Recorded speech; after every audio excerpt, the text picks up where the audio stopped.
When looking at profitability of your market garden, there are many factors to consider, such as the price of your seeds, worth of your labor, and what distribution method you will use to sell your produce or value-added products. You may be torn between attending the local farmers market, selling wholesale, building a farm store, or starting a CSA program. Today, you're going to hear from Jared of Budding Moon Farms about considerations and methods he uses when making sure his garden is profitable when distributing through a CSA and Rx program. I'm your host, Morgan Hughes. South Dakota Specialty Producers Association is made up of growers, consumers, and others interested in producing, marketing, and supporting South Dakota specialty crops, meats, and locally made products. This podcast is made possible through a specialty crop block grant that SDSPA received through the South Dakota Department of Agriculture and Natural Resources. This season, our podcast theme is Grown Here, how South Dakota producers can have a profitable market garden. Thank you, Jared, for joining us today. To start off, can you tell me a little bit about Budding Moon Farm, its products, and your role there? Thanks for having me, Morgan. Budding Moon Farm is a small, primarily vegetable farm located about 5 miles west of Spearfish. I grow over 50 different varieties of vegetables, a couple fruits on 2/5 of an acre. I have a small orchard that's too young to be producing anything as well. So that's hopefully part of the future plans. The entire property is managed organically. I'm not currently certified organic, but I am in the process of becoming USDA certified organic. I'm the only person that works on the farm. I don't have any employees or volunteers or work shares, if people are familiar with that with CSA. And all the product is distributed through a CSA program, which also includes prescription produce or veggie Rx component as well. Very nice. So diving into some of the prices and profitability questions, when you're setting your prices, do you feel that producers tend to over or undervalue their products? Yeah, I've seen it both ways in this state. I've seen products that are undervalued. I've seen really high quality products that people could probably charge more for and get a higher price for. And I've also seen products that are really low quality that people are charging a high price for. Whether it's produce that's in bad condition or not washed up, just looks rough compared to the value or the price that they're asking for it. I think, it's very personal choice about what farmers choose to set their prices at, but there's a risk to both setting it too high or too low. If you set it too low, you might kind of jeopardize the long-term financial sustainability of your farm. If you set it too high, could do the same thing by alienating customers, especially if more producers enter your local market and competition increases. Yeah, and you bring up a good point about the simple things like washing your produce and things like that, the presentation that can go a long way. What do you feel is the most often overlooked cost that producers don't think about when they're determining their prices? Yeah, I think the most overlooked cost would be labor, or just not accurately calculating how much labor people are putting into their operation. I had trying to remember, I think it was Josh Volk from he farms out in Oregon, has written a couple books, but I was at a presentation he was giving once, and he just said to keep track of all your hours for a year. So in a notebook, kind of write that down for at least a year, January through December. Every single time you put even 10 minutes into turning on water or venting a greenhouse or updating your social media. So calculating absolutely everything that you do for your operation, and just writing that down to realize how many hours you're actually putting in. And then you can kind of figure out what you're paying yourself or what you're earning hourly by dividing your kind of leftover gross income by those hours, and give you an idea of just where you're at. I think that's a good practice. I started doing that a couple of years ago. And I think farmers can really figure out how efficient they are, if there's places they need to improve, or finding if there's places that they're wasting time or opportunities to save time, because whether they want to use that time more wisely or have more free time, more rest, that's all valuable too. So I think that just figuring out their own labor and how much is actually going into what they're producing would be an important thing to track, because it's easy, especially if you live on the farm, to forget all those couple of minutes. It's not like going into the office from 9 to 5. Every day is not a set hour of work. You said that you started doing that a couple of years ago. Do you still find that you're trying to track everything? Or have you Yeah, I kind don't track it in as much. That's a good question. Yep, I don't track it in as much detail as I did the first couple of years, just going down to those like every couple of minutes writing it down. But if I'm doing especially new tasks or things that just weren't typical in the previous years, I'll make sure to kind of write those down to figure those in. And I've reduced the number of hours I've worked since I started doing that, while also including in, like time to do this podcast. This is part of my hours that I've calculated in, and time to prep for it as well. It's all part of the farm, so I figure it's only fair for me to calculate that into my hours for the year. Absolutely.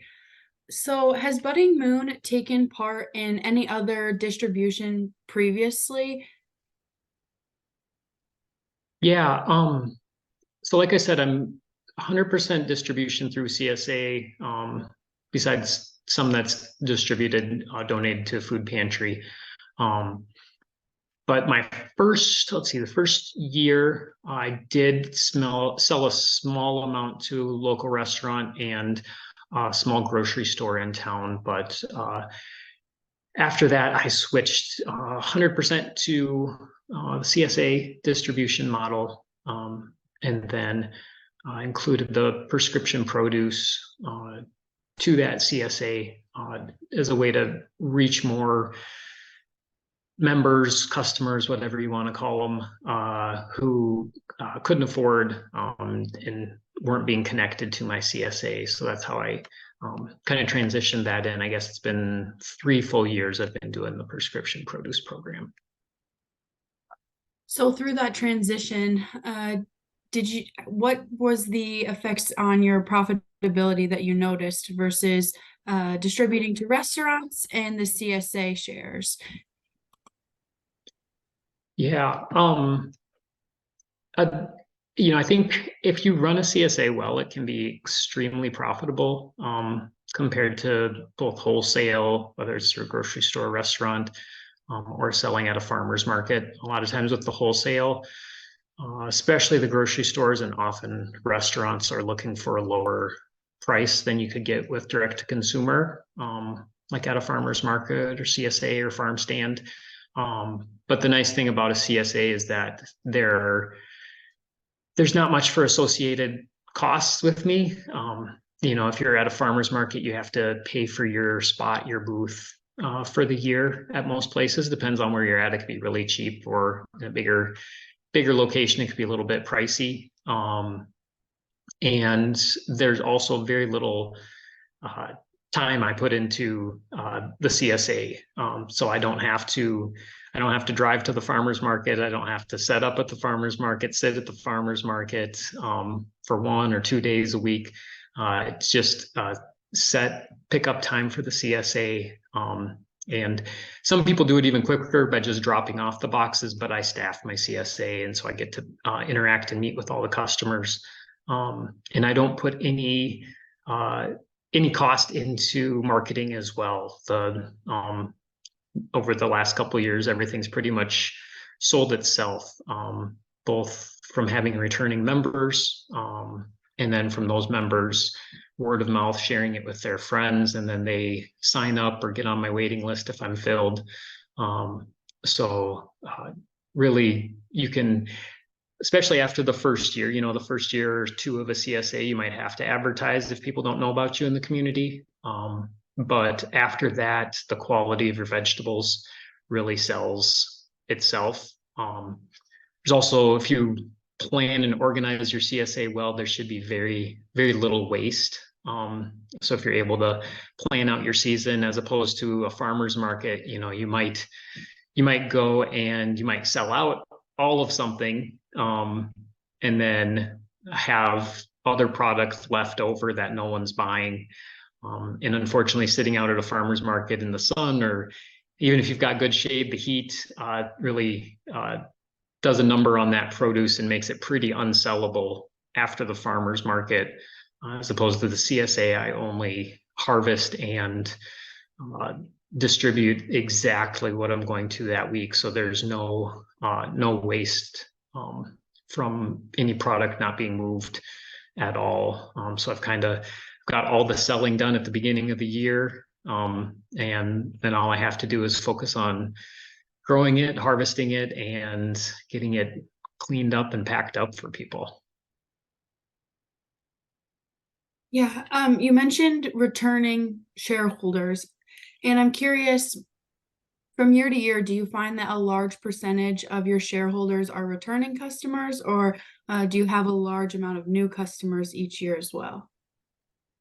Yeah, it's I've averaged right around 90% customers returning, and then so then new customers take up that extra 10%, and then I've also expanded every year and offered more shares, so that ends up being new customers as well, but keeping that high retention rate of at least 80, but ideally 90+% is my goal. I never assume I can do 100%, because there's always people moving.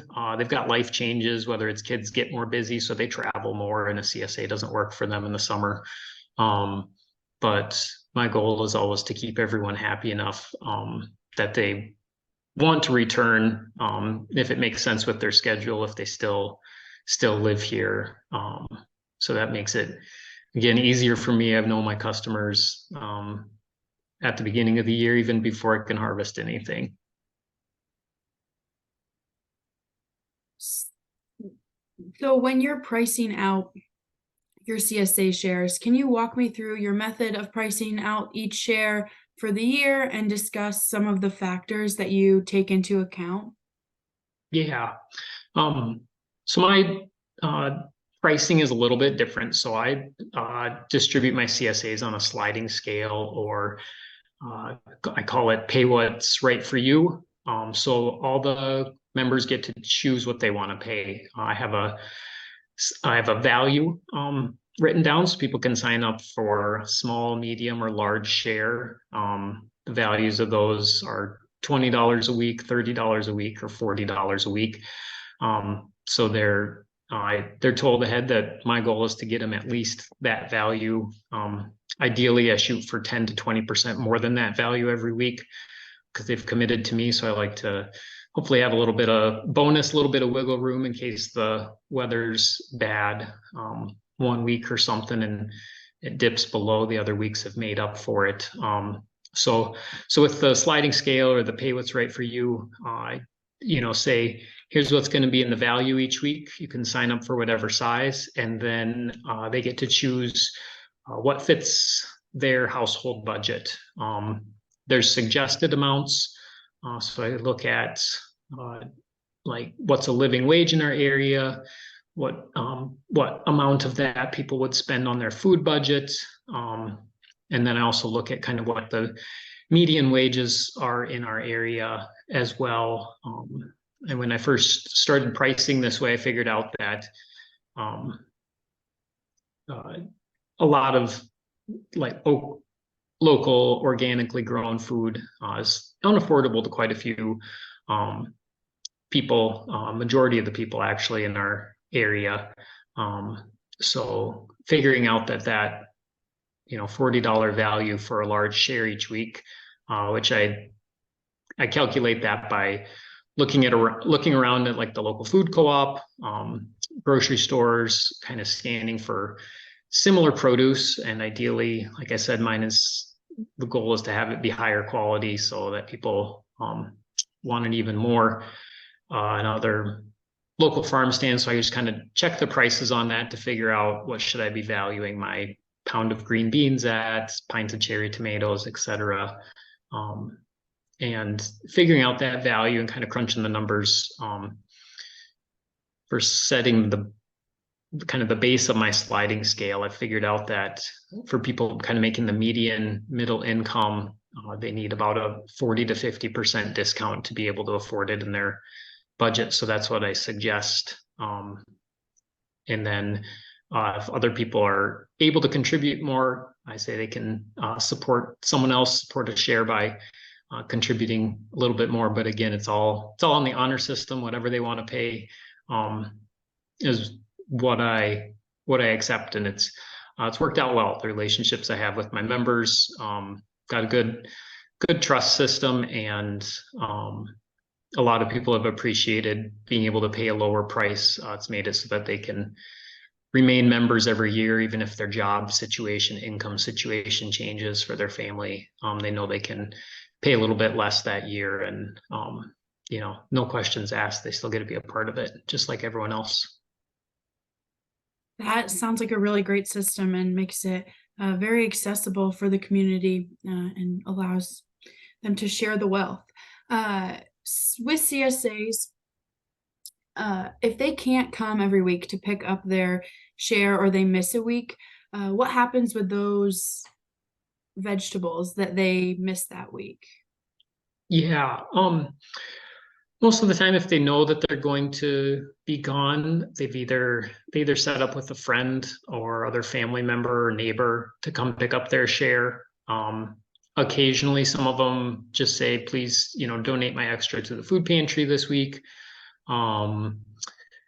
If sometimes people's work schedules vary, quite variable, especially members who are part of my Rx program. So I try to work with them, either letting them swing by the farm at a different time for pickup, or if like an emergency happened in their family, I try to be really flexible, or meet them up somewhere else. So I try to do everything I can to make sure that they either get their veggies or someone else can pick them up for them.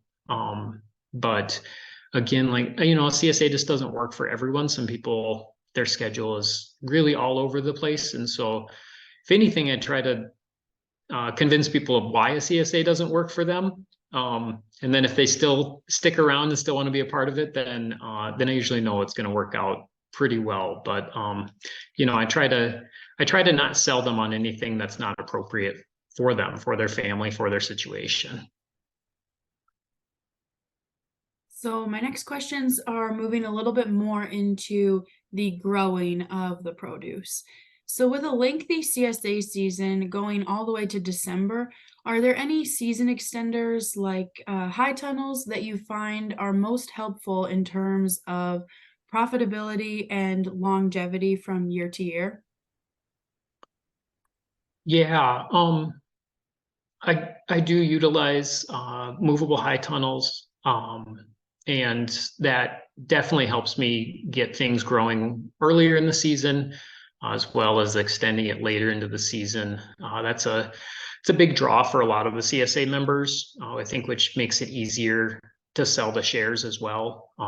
Is that I typically have produce as early as most other farms around here, and maybe I try to have more variety earlier than others do as well.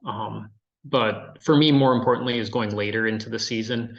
There's a lot lot of good opportunities to extend the season. So I've got a number of CSA members who don't participate in the summer share because they either have their own garden or they maybe are members of another CSA or like to shop at the farmers market. But once the fall comes around and there's very few options for local produce, a number of them join up to my CSA because I extend later into the season than other options, so that that gives me connection, and some of those connections I've had, from one fall then rolls into the next summer that they want to continue being members. So again, it's the kind of the vegetables and the availability of them really sells themselves, which is nice. Another great thing about the season extension is it allows me a little bit more work-life balance.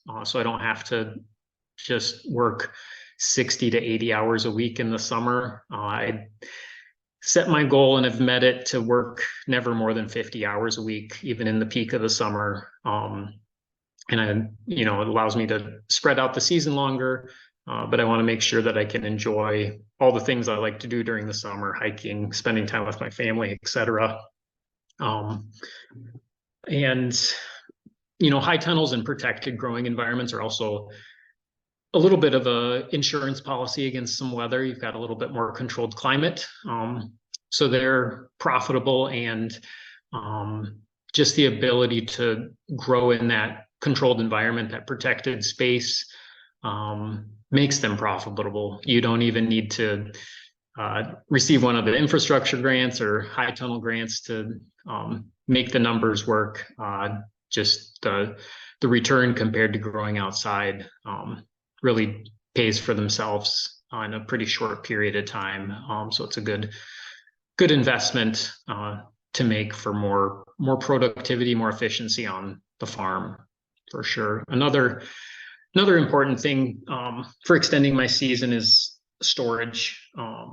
So being able to store different crops, so having the right facilities to do that, to get stuff cleaned up, and then having a few different temperatures, because vegetables don't like all the same temperatures, but having a few different zones to keep produce at the optimal humidity and temperature is really important, so that you can harvest those storage crops like carrots and keep them in really good condition late into the winter.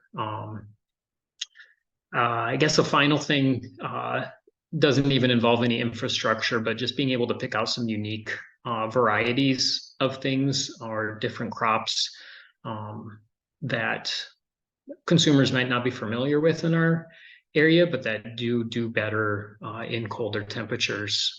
Very, very common substitute for me. We often have unpredictable early freezes and frosts.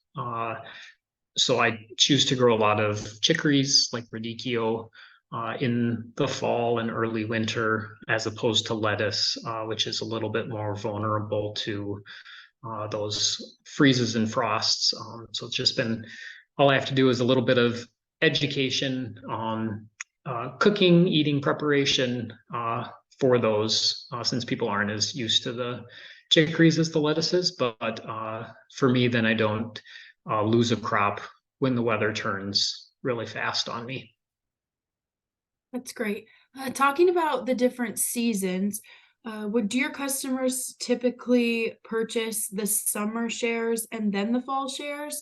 Or is there also an option to purchase a share that goes all the way from the beginning of the summer to the winter? Yeah, I just sell them one season at a time, to not, I think maybe the first year or something I had kind of a longer all-in-one option, but found that, even if some people want to commit to the summer and the fall season, their schedule might change before they get to the fall. And then I have to back up and find somebody else to take that spot. Never want them to feel bad, like they have to stick with it, even if it doesn't work. And so how I do it now is I just sell summer shares, and then the people who are members in the summer get the first chance to sign up for the fall and winter veggies. But it's not a requirement. There's no financial benefit since it's they can choose to pay whatever they want. There's no discounts for buying more. They get to choose what they're paying anyway. So that's kind of why I've gone to separating them out more. Sounds like that makes it more flexible for the customers. So you mentioned in your introduction that you grow on 2/5 of an acre. About how many CSA shares do you fill per year with that or per season? Yeah, yep. So I do 60 to be the medium shares. So I know I'd sell a variety of small, medium, and large. So I take my medium as kind of my counting middle of the road shares. So it's 60 of those. Half of them this year will be the Veggie RX or prescription produce program, and then the other half just regular sliding scale shares. And that'll be about 25 weeks of distribution, including both the summer and fall, early winter for those shares.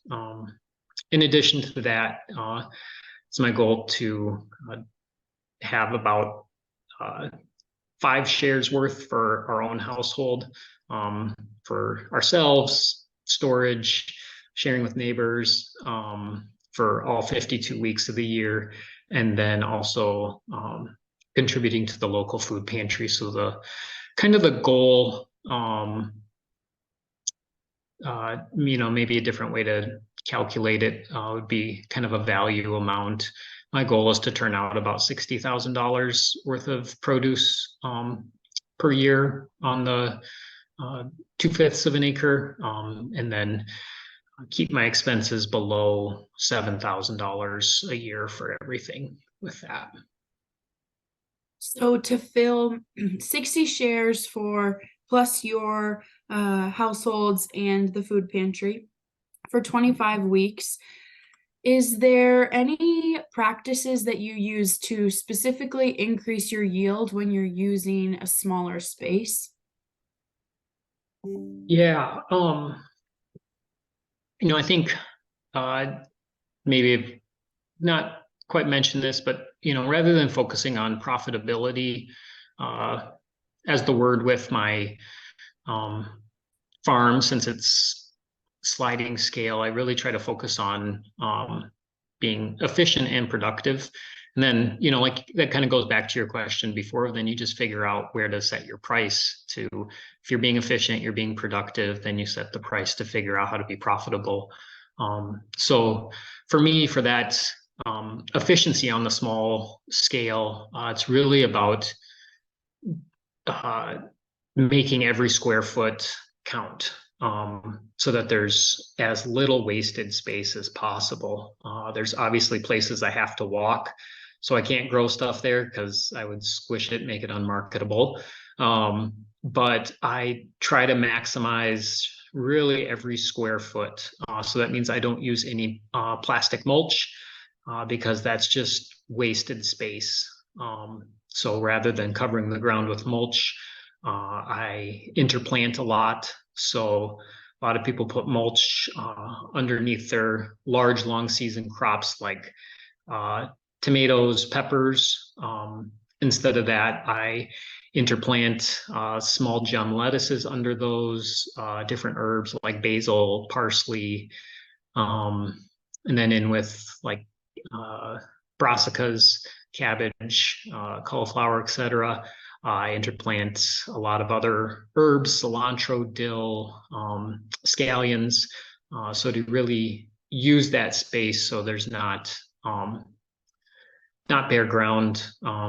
Also planting in a lot of cover crops, keeping the ground covered. So rather than it just being like a hay mulch or again the plastic mulch, which doesn't feed the soil very well, I try to have a cover crop in there that's contributing value while it's taking up the space instead of just kind of sitting idly. But really something you have to get control of either before or as you do that is making sure that you have your weed pressure under control.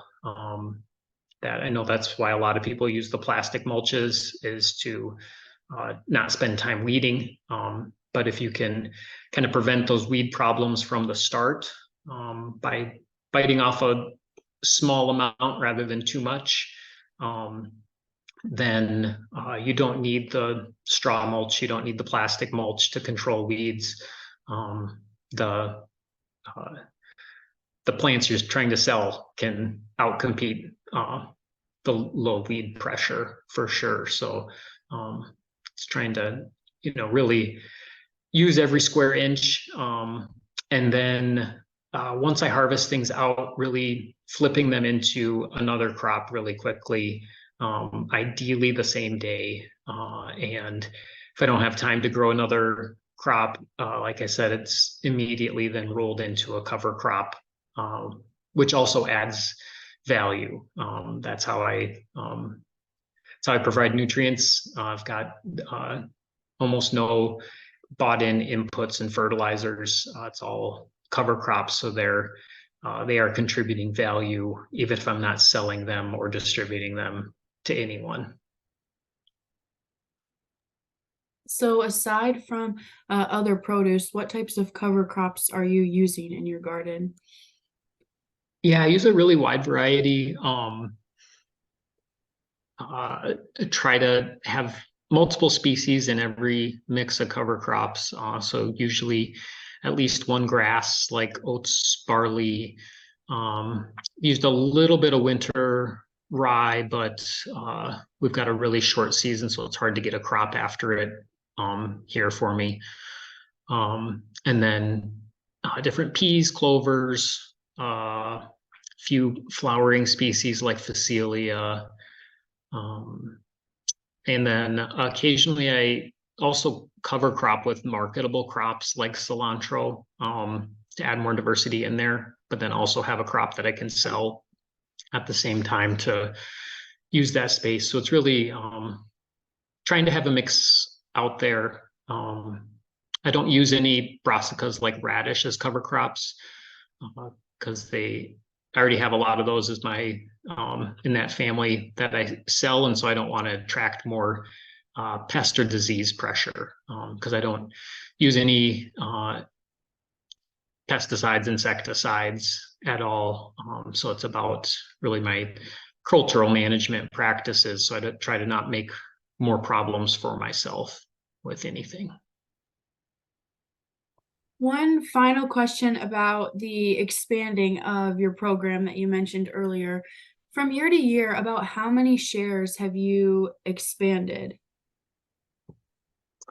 Yeah, the CSA, you mean how many shares I started with? Yeah. Yeah. I think, let's see. So when I started in, I think 2019 was the first year I had shares, CSA shares available. I think I had somewhere between 20 and 25 shares, probably closer to 20 shares that year. So I've roughly tripled in the number of CSA shares that I've done over, that would be 5 years of running a CSA here. Wow, lots of growth.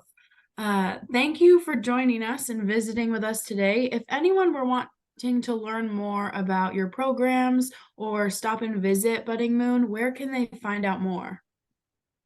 Yeah, probably the two easiest ways to contact me would be Instagram at Budding Moon Farm.